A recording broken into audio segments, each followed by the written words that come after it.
सुन रही है? चुप रहिए, पत्रकारिता करते हैं। इस देश में सच्चाई को बताना नौटंकी है। अरे भाई किताब लाओ ना, मुझे दिखाओ कौन सी किताब आप लेके आओगे। भाई मैं कह देता हूँ, मैं तो हमेशा पैगंबर मोहम्मद के खिलाफ आप हमेशा अभद्र टिप्पणी करेंगे। आप किताब ला के दिखाइए मुझे, कौन सी किताब में आपने पढ़ा है। क्योंकि देश चलाने वाले बेलौलाद बैठे हैं। बीजेपी टारगेट केवल मुसलमानों को करने का काम करती है। क्या वाकई में इस देश में बुलडोजर की राजनीति के जरिए एक समुदाय को डराया जा सकता है? किसी के नबी के खिलाफ आए दिन भारतीय जनता पार्टी आप नबी और मोहम्मद के पैगंबर मोहम्मद के खिलाफ आप अभद्र टिप्पणी करेंगे। क्या वाकई में आपको शोभा देता है? ये सरकार केवल कुरान और गीता और हनुमान चालीसा के नाम पे सियासत करना चाहिए। आरएसएस जैसा संगठन इस देश में जो कार्य कर रहा है, कहीं न कहीं देश में हिंदू मुसलमान के बीच में नफरत फैलाने का काम कर रहा है। आरएसएस में जो संघ प्रचारक हैं, वो देश की रक्षा की बात करते हैं, वो केवल धार्मिक उन्माद फैलाने की बात करते हैं, वो धर्म के नाम पे हिंदू मुसलमान को लड़ाने की बात करते हैं। आपने अभी देखा आरएसएस के सिंधे जी ने जिस तरह से आरएसएस का खुलासा किया है कि आरएसएस पूरे देश में बम की तरह उड़ाना चाह रहा है। ये कैसा बम फटेगा? कहा जा रहा है कि मदरसों में पढ़ने वाले आतंकवादी बन के निकलते हैं। देखिए, मदरसे से तो देश के शिक्षा मंत्री मौलाना अब्दुल कलाम भी थे। मौलाना अब्दुल कलाम मदरसे से पढ़े हुए थे। क्या वो देश के आतंकवादी जो पहले शिक्षा मंत्री थे उन्होंने? लेकिन क्या ये सरकार उनको अब बता पाएगी? ये कहीं ना कहीं मदरसे के जरिए अपनी राजनीति का एजेंडा लाना चाहती है। कुरान और हदीस जो मदरसे में पढ़ाई जाती है, आपको पता है कुरान की आयत में ये नहीं कहा जाता है वो कोई भी हो, मैं कहता हूँ अगर आरोपी है तो उसको गिरफ्तार करिए। अगर कोई भी आतंकी गतिविधियों में सम्मिलित है तो उनकी गिरफ्तारी होनी चाहिए, ना कि उनके वहाँ मदरसे पे बुलडोजर चला देना चाहिए। धमकी देना सही है। देखिए आप बताइए, देखिए अब मैं वही कहता हूँ, भारतीय जनता आपने अभी देखा आरएसएस के सिंधे जी ने जिस तरह से आरएसएस का खुलासा किया है कि आरएसएस पूरे देश में बम की तरह उड़ाना चाह रहा है। ये कैसा बम फटेगा? जिस तरह से धार्मिक मुद्दों को, क्या वाकई में आरएसएस में जो संघ प्रचारक हैं वो देश की रक्षा की बात करते हैं? वो केवल धार्मिक उन्माद फैलाने की बात करते हैं, वो धर्म के नाम पे हिंदू मुसलमान को लड़ाने की बात करते हैं।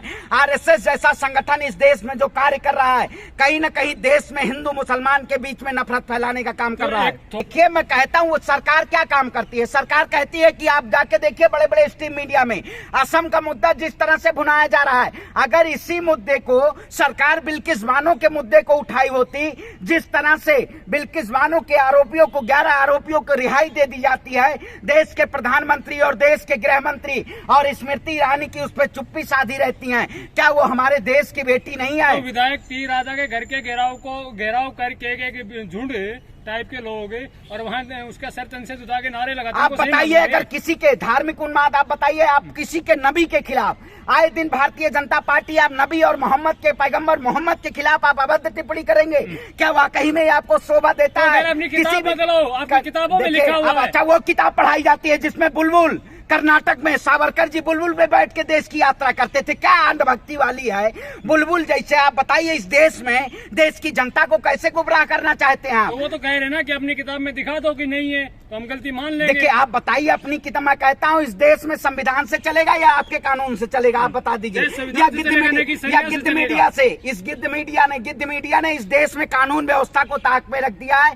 कहीं ना कहीं खबरों को केवल एजेंडा बनाया जाता है। मैं कहता हूँ किसी भी अगर मैं कहता हूं चाहे हिंदू की बात हो चाहे मुसलमान की बात हो, देश का संविधान किसी भी धार्मिक को आस्था पहुंचाने, किसी ठेस पहुंचाने का नहीं बताया जाता है। लेकिन आप लोग केवल एक नए एक पिंच करके और उसके बाद उससे बयान करवाएंगे। क्या आपकी किताब में लिखा हुआ है वही पढ़ रहे हैं हम, तो वो सबको बता रहे हैं। देखिए मैं कहता हूँ किताब और उसकी जो बात है, आप क्या बात करना चाहते हैं इस वक्त मौजूदा में? मुद्दा क्या होना चाहिए आप बताइए। लेकिन आप मुद्दा लाएंगे, मुद्दे से नहीं, मुद्दे से नहीं, वही कहते हैं मुद्दे से। अब बुलबुल वाला मुद्दा तो हम नहीं लेने जाएंगे ना। बुलबुल से सावरकर जी झूम रहे थे, गोलवरकर की बुलबुल से चल रहे थे। बुलबुल के पंख पे कौन बैठ पाएगा? एक व्यक्ति बैठ पाएगा। बात ये है जो टी राजा की जो बात थी सर तन से जुदा की, तो धमकियां मिल रही है। वो कह रहे हैं कि हम तो आपकी किताब में देख के पढ़ रहे हैं। अरे भाई किताब लाओ ना, मुझे दिखाओ कौन सी किताब आप लेके आओगे।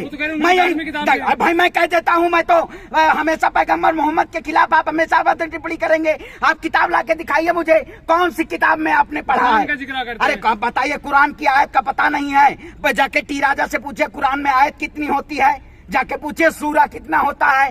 कहीं ना कहीं ये लोग बस केवल किताब के जरिए, एजेंडा के जरिए, इससे पहले आपने देखा होगा जिस तरह से नुपुर शर्मा का बयान है, ये बीजेपी में एजेंडा है और पूरी तरीके से धार्मिक मुद्दों को, मैं कुरान की किताब रख के देता हूं, कुरान में जिस तरह से इंसानियत को दर्शाया गया है ये कहीं नहीं वो हो सकता है। ये सरकार केवल कुरान और गीता और हनुमान चालीसा के नाम पे सियासत करना चाहती है। भाजपा का इतना अंदर विरोध क्यों करते हैं आप ये बता दीजिए आज मेरे को। देखिए, भारतीय जनता पार्टी अगर देश के साथ अगर कार्य करती होती तो हमें नहीं जरूरत होती। मैं जाके देख लीजिए 2014 से पहले मैंने देश के प्रधानमंत्री से सवाल पूछा, सरकार में नहीं सरकार तो वही देश के प्रधानमंत्री अगर नरेंद्र मोदी हैं, अगर देश में नफरत का एजेंडा नरेंद्र मोदी की सरकार कर रही है तो सवाल नरेंद्र मोदी से पूछेंगे या जाएंगे अपने मुगलों से पूछने जाएंगे? ये सरकार अगर मुगलों की बात ना करे, आज एक जिंदा लड़की को पेट्रोल डाल के जला दिया जाता है अंकिता सिंह को, वहाँ आपकी खामोशी क्या कहती है? देखिए रिश्ता क्या है आपका?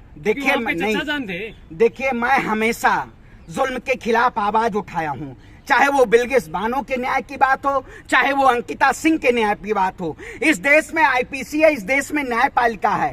कानून के जरिए जो भी गले से कड़ी सजा होती है वो दुमका के जो आरोपी है उनको मिलाना चाहिए। लेकिन क्या वाकई में आप हिंदू मुसलमान के नाम पे देख लीजिएगा, आपको बीजेपी का एजेंट ना मिल जाए कहीं?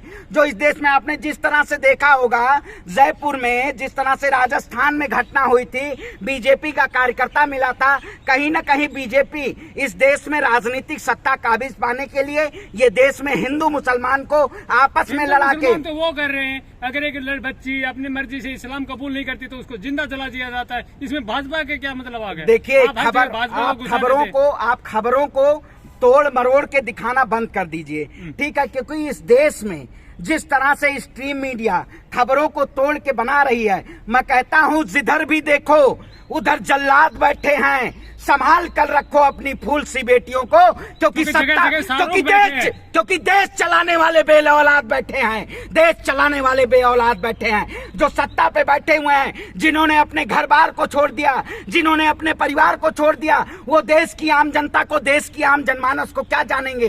कहीं ना कहीं ये पूरी तरीके से भारतीय जनता पार्टी हिंदू मुसलमान का एजेंडा करके और राजनीतिक रोटियां सेकना चाहती है। शाहरुख जैसे जिहादी बैठे हैं, ये बोलिए। देखिए, सुनिए, आप ये देख, जिहाद का मतलब आपको पता होगा, जिहाद का मतलब होता है कुर्बानी, लेकिन आप लोगों को नहीं पता होगा। आप लोग इस देश में एक समुदाय को एक नाम से चिन्हित करके और कहीं ना कहीं आप देश में देश की अस्मिता को ठेस पहुंचाते हैं। मैं कहता हूं इस देश में हिंदू मुसलमान का मुद्दा नहीं चलेगा। इस देश में शिक्षा, स्वास्थ्य, रोजगार, महंगाई, इन सब के निजात पाने के लिए लड़ाई लड़ी जाएगी और देश में क्रांतिकारी आंदोलन होगा, क्योंकि ये सरकार कहीं ना कहीं गूंगी, बहरी, अंधी हो चुकी है और ये पूरी तरीके से। क्या अब किसी शाहरुख के कहने पे अगर कोई बच्ची इस्लाम कबूल नहीं करती है तो उसको जिंदा जला दिया जाएगा? देखिए, इस देश में कानून व्यवस्था है, मैं कानून पे विश्वास रखता हूं।